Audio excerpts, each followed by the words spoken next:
So from a consultant's point of view, it's all about making them prepared that if you go in as a normal surgeon, you're great at your job, but these guys are very fragile and you could cause a problem when you're trying to fix it. So part of the preparedness kit is details about how to call an ambulance, what you do when you arrive at hospital, having an emergency sheet with all the information on to give to a medical professional. If it's a loved one that's going with you, having them to advocate for you if need be, or advocating for yourself, because the doctors will not know about vascular EDS. Very rare that they do.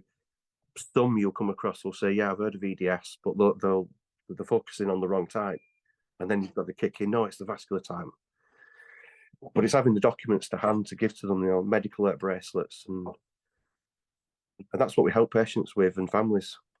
So do you have a couple of those materials available that you could show on video? Yeah, so we during lockdown, because we were all told to stay at home, it gave us time to prepare the pack. So everybody that joins us now with a confirmed diagnosis, they get sent a welcome pack, if you can call it a welcome pack, an information pack, and in there is details about who we are and what we do.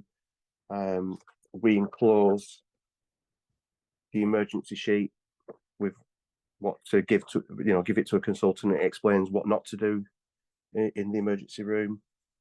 The emergency blue wallet card, which is provided by the NHS clinics in Sheffield and London, which is basically the A4 sheet on a small card.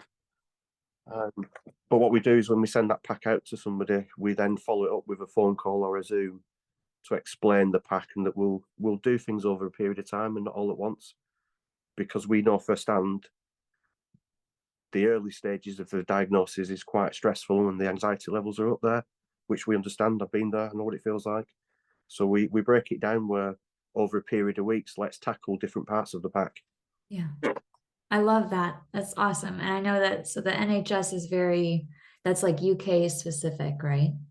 Yes. So for those listening, there's a similar pack available for those in the US, and that's through the VEDS movement. This podcast is not associated with the VEDS movement, but in full transparency, I run the VEDS movement. So it would be weird of me if I did not mention that exists for people outside of the UK and outside of that NHS system. But I think the important takeaway is that if you have VEDS, there are resources kind of specific to where you are, especially in the UK with Annabelle's Challenge. Yeah, and on top of that, we've now converted the emergency sheet, translated into 7 different languages. So when the guys out here in the UK travel to Europe, we've got at least seven translations of the document now to help out.